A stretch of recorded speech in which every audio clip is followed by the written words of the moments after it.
Alright, hello everybody. I'm back here with my map, and this time I'm going to be doing a warding guide for everybody. So yeah, um, in my last video about the role of jungler, I kind of pointed out some wards, so I'll bring those up again. Basically, uh, I think there's a lot of like different things you can do with wards, but as a jungler, I think your ideal goal is to get like as deep vision with your wards as possible to see where their jungler is. Um, So there's like ideal, you won't always be able to get to ideal words, but I think like back camp words are really good. I'll just put circles around them. A word between towers not bad. Even like here's like okay. Speed's fine. Probably not speed to be honest. I think a ward by green's not bad if you can get it. A ward by red's decent.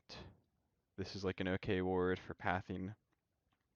Um, Generally, I think these are the main jungle words you want to look at. You can have a word in there, Scorpion. That's something you tested early on, and like you can punish that too.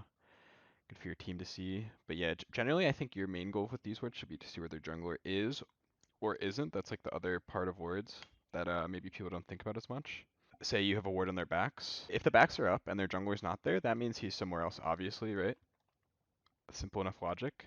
But that can mean like he's ganking left, or he is maybe in base or whatever. But hey, my cat is meowing at me. Stop it. But yeah, basically, you can take the information of whether or not he's on the ward to your advantage. You know, maybe he's not always doing something, but like a lot of times, say these are up for a full minute. I mean, or like 30 seconds. You know, the longer they're up, the more like it's likely that he's doing something else.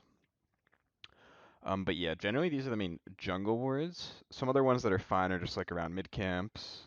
Uh, just like a objective goal, high side of fire on pyro, whatever else, like they're okay. And different wards obviously are better throughout the game. Like I think these deep wards are good early game wards for the first like 15 minutes, and then they kind of fall off a little bit. Um, but yeah, I think these are the main jungle wards. I think for other roles like ADC, it's very common you'll see wards here on these harpy camps. Sentries are normal wards.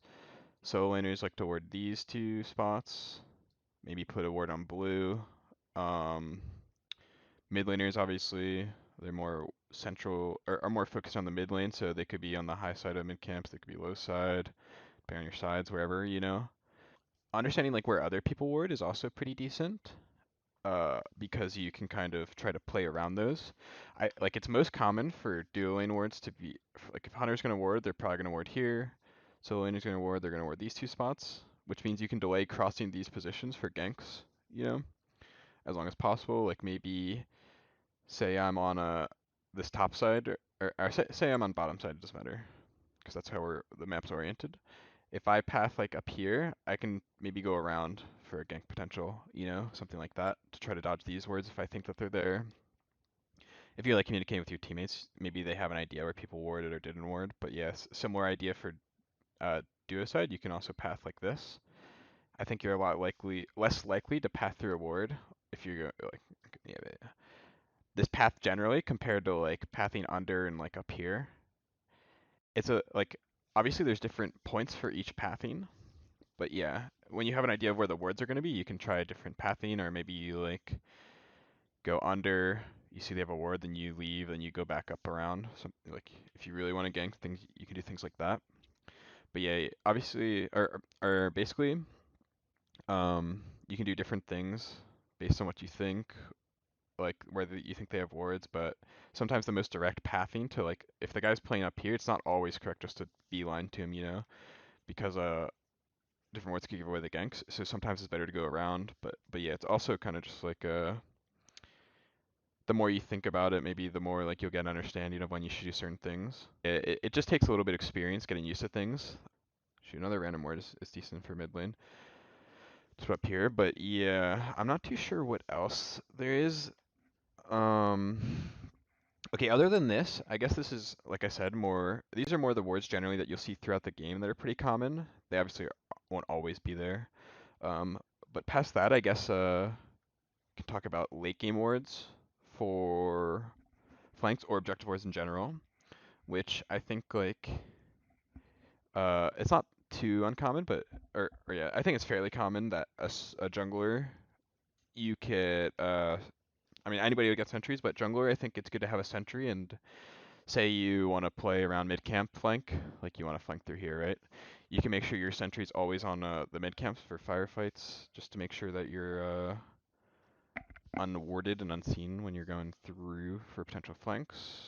Or yeah, or maybe you could sentry maybe over here or whatever if you want to go around fire pit or behind fire pit, you know, random things like that. But basically, you can sentry where you're uh trying to position. Sometimes you won't always be able to do that, and you have to kind of live without sentries. But yeah, if that's the case, you can also like if you think that you can't flank and you think that their jungler is going to flank from a side, then it's also good to get control of where you think they're going to flank from, so you can kind of show your team where their jungler is, you know. Yeah, well, thanks for watching. I appreciate it. If you enjoyed, feel free to subscribe. I'm gonna be looking to do more guides in the future, so yeah, catch you then. See you later.